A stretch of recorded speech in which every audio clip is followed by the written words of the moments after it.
Um, so,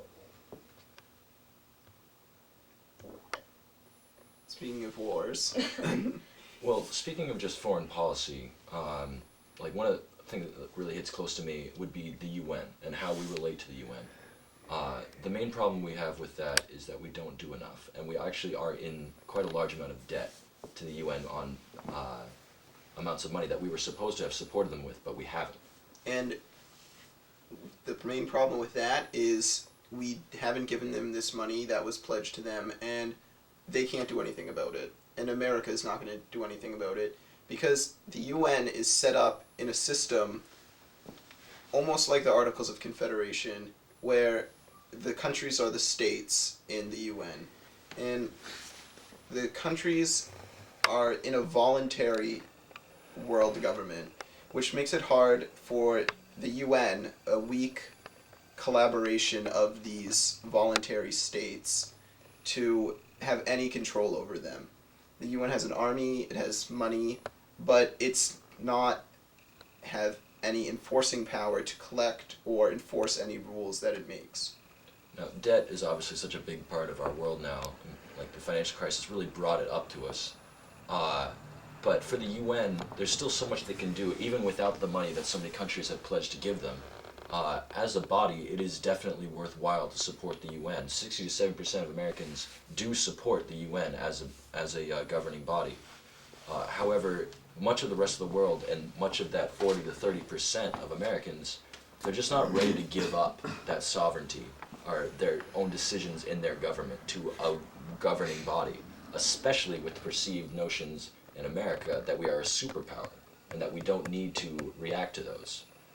In that way, we are still somewhat isolationist. We're not ready to take that step and lead up the world governing body. do you feel that President Obama has made decisions, changes in talking with foreign leaders in his first 100 days that seem to be heading more towards working as a global, body politic again?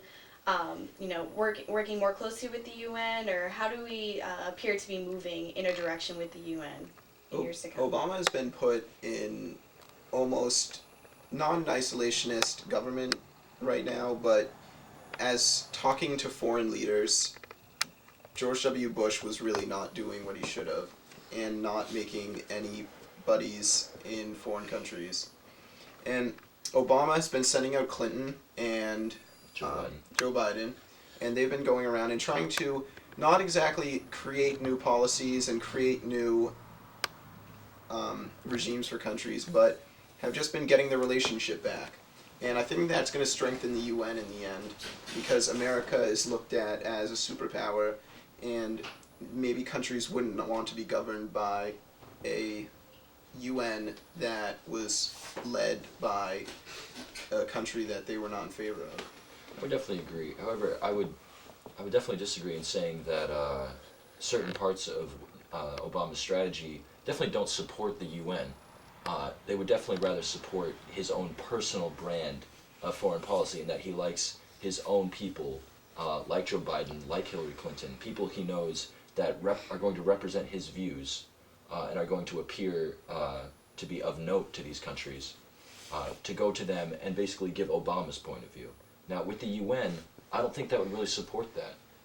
It's such a large body, and despite the UN Security Council being rather heavy in that aspect of the UN is still a group of almost 180 plus countries. And in that kind of group, where everyone feels as important as everyone else, Obama won't really shine out as much. He will still appear important, and I think it's about time that he's gone and made a speech or two to them. But I don't think it really reflects on his very public, more brand of foreign policy. And a problem is not that America needs to be more supportive of the UN, it's that the entire world needs to be more supportive of the UN. And although America is a large percent of the defense budget in the world, it's not a large percent compared to the UN, in that it's just one country, and they're treated almost equal as in the Articles of Confederation, and they can't really have more say than anyone else. They are in the higher councils and committees, but it's going to take a collaboration to make the UN work. That's really one of the main problems with the UN is that we can't appear to be too controlling of it, or otherwise many of the smaller countries will just assume that it's just another tool of USA imperialism, and that we're just trying to use the UN to further our own aims. So it's going to be very difficult to diverge Obama's and America's policies from the policies that will best help the world.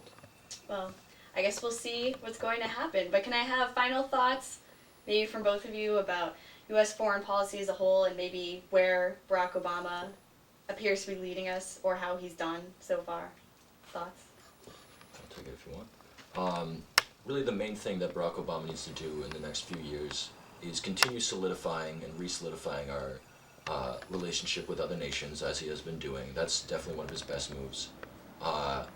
As a citizen, I would dearly like to see the economic crisis finally brought to its knees and finally have America stand up again and reclaim its lost economic mantle.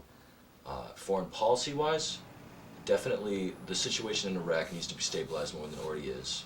It's not a failed state, but it definitely needs to step up a bit.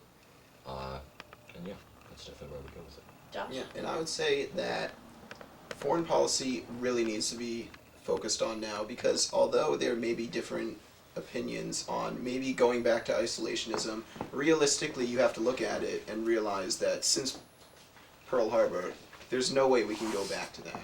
We've become too active, and Obama is doing a good job in getting relationships back together with other countries to keep America safe and maybe help those countries out in the end and stop some genocide, stop some unneeded fighting in other countries, because America has become the big brother and we can't give that